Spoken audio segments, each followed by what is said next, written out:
So I made a move. It's kind of a big move for me. Kind of puts me out of my comfort zone.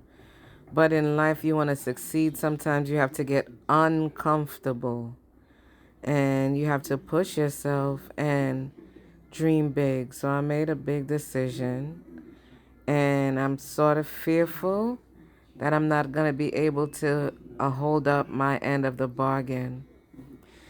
But I just have to believe in myself. We always have to believe in ourselves and know that whatever we put our minds to, we can accomplish it.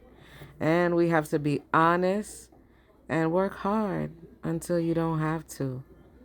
And at the same time, enjoy life. Take the little things in life and give gratitude so that more gratitude will come into your life. So wish me luck and positivity.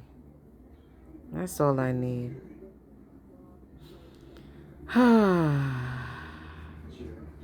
Let's see how it goes.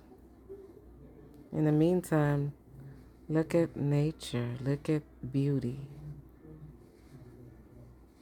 I love it.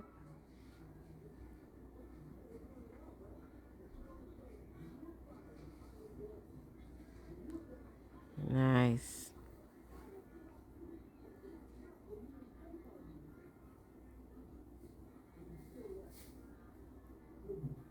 Ooh, tulips.